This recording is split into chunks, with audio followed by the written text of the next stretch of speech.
मेरे से मेरे सब्सक्राइबर ने एक बहुत खतरनाक क्वेश्चन पूछा कि सिर्फ एक म्यूचुअल फंड मुझे होल्ड करना है पूरी जिंदगी के लिए, वो म्यूचुअल फंड मेरे पोर्टफोलियो में एक अच्छा अल्फा लेके आए स्मॉल कैप के बराबर, लेकिन जो रिस्क हो वो स्मॉल कैप से कम हो, और सिर्फ एक म्यूचुअल फंड मुझे चूज करना है पूरी लाइफ के लिए। सो अंडर परफॉर्मेंस का डर भी मुझे वहां पे नहीं चाहिए। इसी के साथ वो लार्ज कैप, मिड कैप या स्मॉल कैप कैटेगरी से ही वो म्यूचुअल फंड होना चाहिए, मुझे और किसी कैटेगरी का म्यूचुअल फंड नहीं चाहिए। और जैसे ये क्वेश्चन मेरे सामने आया, मेरा दिमाग घूम गया कि स्मॉल कैप से कम रिस्क और स्मॉल कैप के बराबर के रिटर्न्स, ये होना तो ऑलमोस्ट नेक्स्ट टू इम्पॉसिबल है, राइट? हम सब इसी तरीके से सोचते हैं। लेकिन जब मैंने यहां पर रिसर्च करनी शुरू करी तो कुछ ऐसा डेटा मिला मुझे जो देख करके मैं भी हैरान था, और जो हमें अभी तक समझाया गया है ये एक्चुअली इसका उल्टा है। और सच्चाई क्या है कि स्मॉल कैप से बेटर म्यूचुअल फंड मार्केट में अवेलेबल है, हमारी आंखों के सामने है, लेकिन उसके बाद भी हम नहीं देखते। तो अगर एक म्यूचुअल फंड पूरी लाइफ के लिए होल्ड करना है तो वो कौन सा होगा, ये जानेंगे इस वीडियो में।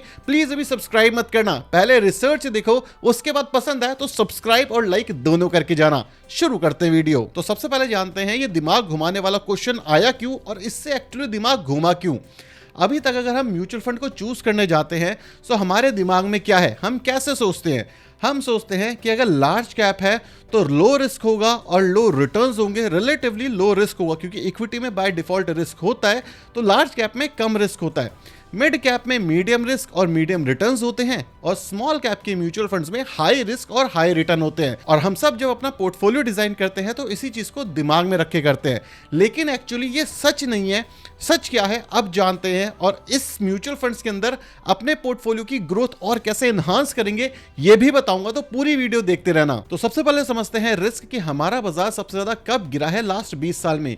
2008 से 2009 के बीच में जो हमारा निफ्टी 50 है वो 59% गिरा है, 72% निफ्टी नेक्स्ट 50 गिरा है, 73% निफ्टी मिड कैप 150 गिरा है, और 76% निफ्टी स्मॉल कैप 250 गिरा है। इसी का उल्टा लास्ट 20 साल में एनुअलाइज रिटर्न कितने मिले हैं? 14% के एनुअलाइज रिटर्न मिले हैं हमें निफ्टी 50 में पास्ट में, निफ्टी नेक्स्ट 15 में 15.7% के, मिड कैप में 16.9% के, और स्मॉल कैप में 15.1% के रिटर्न मिले हैं लास्ट 20 साल में।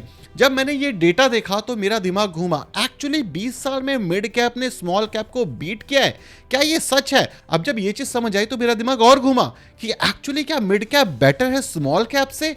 इसके लिए मैं और डीप गया। जब मैंने इंडेक्स वाइज परफॉर्मेंस निकाला जो हमें मोतीलाल ओसवाल म्यूचुअल फंड ने दिया है, निफ्टी 50 ने हमें लास्ट एक साल में माइनस के रिटर्न दिए हैं, निफ्टी नेक्स्ट 50 ने -11%, निफ्टी मिड कैप 150 इंडेक्स ने -5%, निफ्टी स्मॉल कैप ने -8%, निफ्टी 500 TRI ने हमें दिया है -5%। तो सबसे कम जो इंडेक्स गिरा है वो निफ्टी 50 है, और उसके बाद निफ्टी मिड कैप। अगर हम 3 साल का डेटा देखें तो निफ्टी 50 का 14% रहा है, 5 साल का 17.8% के एनुअलाइज रिटर्न मिले हैं, 150 मतलब मिड कैप के 22.5% के रिटर्न मिले हैं, निफ्टी स्मॉल कैप के 22.7% से एनुअलाइज रिटर्न मिले हैं, और 500 के 16%। तो एक और चीज, जो रिटर्न्स बने लास्ट 3 साल में, वहां पर भी जो मिड कैप और स्मॉल कैप के रिटर्न्स है वो अप्रॉक्सीमेटली सेम है। सेम चीज जब मैं इसको और आगे लिख करके गया, मतलब 3 साल की जगह फिर मैंने 5 साल देखा, फिर 10 साल देखा, फिर 15 साल देखा, और हर साल में मुझे एक पैटर्न देखने को मिला, जहां पे मिड कैप 27.5% के CAGR से रिटर्न दे रहा है 5 साल में, स्मॉल कैप 28.2%, फिर 18% से लास्ट 10 साल में 15% स्मॉल कैप। यहां पे स्मॉल कैप ने अंडर परफॉर्म करा है, मिड कैप ने 15.5% के CAGR से रिटर्न दिए हैं, और निफ्टी स्मॉल कैप 250 ने 13% के रिटर्न।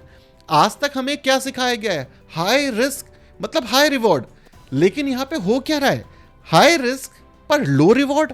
ये सच्चाई तो हमें आज तक किसी ने बताई नहीं थी, और जब मैंने ये देखा तो मैंने बोला रिस्क भी शायद ज्यादा होगा मिड कैप का, हो सकता है हमें ये भी गलत बताया गया हो। तो जब मैंने इसका डेटा देखा तो यहां पे देखो, एनुअल राइज वॉलेटिलिटी, रिस्क का क्या मतलब है शेयर बाजार में? Volatility, right? कितना ऊपर जाएगा कितना नीचे जाएगा। सो निफ्टी 150 का वोलेटिलिटी रहा 18 और स्मॉल कैप का 20, मतलब स्मॉल कैप ज्यादा वॉलेटाइल है। 15 रहा मिड कैप का, 17 रहा स्मॉल कैप का 3 साल में, 5 साल में भी मिड कैप का 16 रहा, फिर 18 रहा हमारा स्मॉल कैप का। और ऐसे ही आप देख सकते हो तो वोलेटिलिटी इंडेक्स के अंदर कभी भी स्मॉल कैप मिड कैप से कम वोलेटाइल रहा ही नहीं है। मतलब अगर हमारा 1% मिड कैप बढ़ता है तो स्मॉल कैप 1.1% अप्रोक्सीमेटली बढ़ेगा, लेकिन अगर हमारा 1% मिड कैप गिरता है तो 1.5% स्मॉल कैप गिरेगा। कई केसेस में तो ऐसा हुआ कि मिड कैप 1% बढ़ा, स्मॉल कैप सिर्फ 0.8%। ये तो धोखा है हमारे साथ, राइट? लेकिन ये सच है।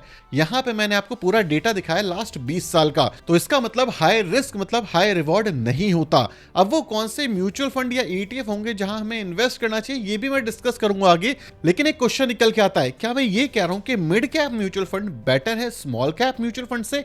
नहीं। अगर आप प्योर रिटर्न पर्सपेक्टिव से देखोगे तो इन लॉन्ग रन काफी बार स्मॉल कैप ने बीट करा है मिड कैप म्यूचुअल फंड को।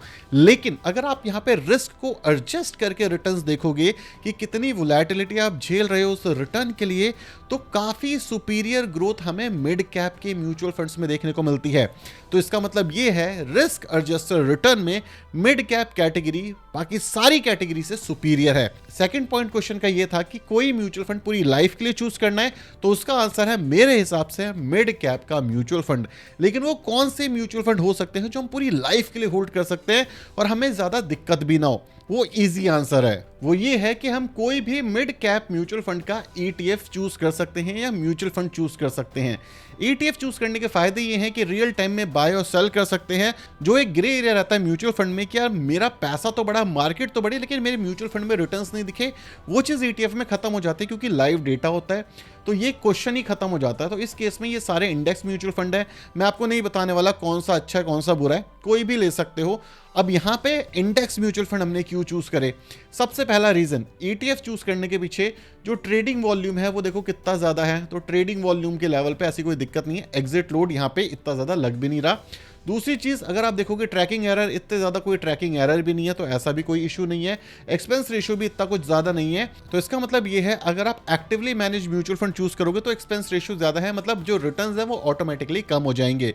दूसरा मेन इशू, यहां पे बोला गया था कि हमें बेंचमार्क से अंडर परफॉर्म नहीं करना। जब मैंने इसके लिए काफी सारे म्यूचुअल फंड को एनालाइज किया तो मैंने देखा कि हर एक म्यूचुअल फंड ने बेंचमार्क को अंडर परफॉर्म करा ही है। और जब वो अंडर परफॉर्म करता है तो बेंचमार्क से उसके रिटर्न्स कम हो जाते हैं उस पर्टिकुलर ईयर के अंदर। तो इससे अच्छा ये है कि जब 90% actively manage mutual fund index mutual fund को बीट नहीं कर पा रहे, तो हम इंडेक्स म्यूचुअल फंड ही खरीद लेते हैं ना, ताकि हमें बार बार चेक करने की जरूरत ही ना हो। और अगर इंडेक्स ऊपर जाएगा तो हमारा पैसा बन जाएगा, अगर इंडेक्स गिरेगा तो भाई देखा गया है ज्यादातर एक्टिवली मैनेज म्यूचुअल फंड भी गिर जाते हैं। यकीन नहीं होता, अपना पोर्टफोलियो उठा करके देख लो, सारे के सारे इंडेक्स के आसपास ही आपको गिरे मिले होंगे, सारे के सारे इंडेक्स के आसपास ही आपका पैसा लूज कर रहे होंगे। लेकिन अभी भी दो मेन क्वेश्चन बचे थे कि एक्स्ट्रा अल्फा हम कैसे निकाल सकते हैं उस एक पर्टिकुलर इंडेक्स से, जो कि हमारे केस में मिड कैप का है। सेकंड क्वेश्चन, क्या एक्चुअली में स्मॉल कैप बेकार है? और इन दोनों का आंसर मैं आगे देता हूं। अब यहाँ पे हमें एक्स्ट्रा अल्फा निकालना है निफ्टी मिड कैप 150 से, तो वो कैसे निकल सकता है? जब जब हमारा इंडेक्स नीचे की साइड जाए, यहाँ पे हमें जो हमारा SIP अमाउंट है उसको 10% से बढ़ा देना है। एग्जाम्पल के तौर पे अगर कोई 1000 की SIP करता है तो उस केस के अंदर उसे 1100 की SIP करनी है। जब जब बाजार हमारा नीचे जा रहा है, इस केस के अंदर जो हमारी NAV कॉस्ट हो जाएगी, नेट एसेट वैल्यू, वो हमें ज़्यादा मिलेगा। दूसरा सिनेरियो, जब जब अपने रेजिस्टेंट के पास मार्केट हो, जैसे इस वाले जोन पे या करंट जहां पे निफ्टी स्मॉल कैप 150 दिख रहा है अपने ऑल टाइम हाई पे, यहाँ पे हमें जो SIP अमाउंट है उसको 10% से कम कर देना है। मतलब 1000 रुपए की SIP market all time high के आसपास है, 900 रुपए कर देना है। और ये जो 10% हमारा बचा, मतलब 100 रुपए, बहुत ही सस्ता बता रहा हूँ, उसको हमें उठा करके किसी भी डेट फंड के अंदर डाल देना है। तो इस सिचुएशन में जो आपका कैश है वो सेव होता रहेगा। और बाजार देखो हमेशा कंसोलिडेट करता है, मतलब ऊपर जाता है नीचे आता है, ऊपर जाता है नीचे आता है। इस सिचुएशन में भी अगर बाजार ऊपर है, यहाँ पर ना डाल करके अगले महीने का वेट करें, तो उस सिचुएशन में हम ज्यादा पैसा डाल सकते हैं। मतलब बाजार में 1000 ना डाल के 900 डालें और अगले महीने 1000 रुपए ना डाल करके 1100 रुपए डालें, तो सिर्फ इतना काम करके भी हम एक्चुअली जो इंडेक्स म्यूचुअल फंड है उससे एक्स्ट्रा अल्फा निकाल लेंगे। और ज़्यादातर केसेस में अगर आप ये काम करोगे तो देखा गया है कि एक्टिवली मैनेज म्यूचुअल फंड को आप बीट कर दोगे। अब लास्ट और सबसे इंपॉर्टेंट क्वेश्चन, क्या स्मॉल कैप म्यूचुअल फंड्स खराब हैं? क्योंकि आपने दिखाया कि जो डेटा है ये मिड कैप के फेवर में ज़्यादा है। नहीं, स्मॉल कैप म्यूचुअल फंड्स खराब नहीं होते। स्मॉल कैप म्यूचुअल फंड्स के साथ दिक्कत ये है कि वो एक बार में काफ़ी ज़्यादा ग्रोथ दिखाते हैं, फिर उसके बाद काफ़ी लंबे समय तक वो 30-40% की करेक्शन में रहते हैं और कंसोलिडेट करते हैं। यहाँ पे आपका टाइम सबसे ज़्यादा खराब हो रहा है। अगर मैं स्मॉल कैप म्यूचुअल फंड्स के अंदर भी अच्छी इन्वेस्टिंग स्ट्रेटजी की बात करूं, तो उसके लिए मैं निफ्टी स्मॉल कैप 250 खोलना चाहूँगा। तो इसमें ईजी और सबसे आसान इन्वेस्टिंग स्ट्रेटजी ये होगी कि जब भी बाजार हमें अगले 1 साल या 2 साल तक कंसोलिडेशन में दिखे, जैसे हमें इस वाले जोन के अंदर बाजार अभी दिख रहा है, यहाँ पे हमें मैक्सिमम अपनी इन्वेस्टमेंट करनी है। अगर हम इस जगह पे अपनी मैक्सिमम इन्वेस्टमेंट करते रहेंगे तो चांसेस हाई है कि जब ये रिकवर करेगा तो हम मैक्सिमम गेन्स बनाएंगे। और अगर मार्केट के अंदर हमें मैक्सिमम गेन्स मिल गया तो हमें प्रॉफिट बुक करना है, क्योंकि बाजार में स्मॉल कैप सबसे ज़्यादा गिरता है और कंसोलिडेट भी सबसे ज़्यादा करता है। इसी वजह से इतना ज़्यादा रिस्क लेने के बाद भी हम इतना ज़्यादा अल्फा नहीं निकाल पाते। मिड कैप में आप कंसिस्टेंट इन्वेस्ट करके अपनी होल्डिंग को बढ़ा सकते हो, लेकिन स्मॉल कैप में हमें कंसिस्टेंट प्रॉफिट बुक और री इन्वेस्ट करना होता है बाजार में जब भी बाजार नीचे गिरे। तो अगर हम इस स्ट्रैटेजी को फॉलो करते हैं तो there is a high chance कि हम एक्स्ट्रा अल्फा निकाल पाएंगे।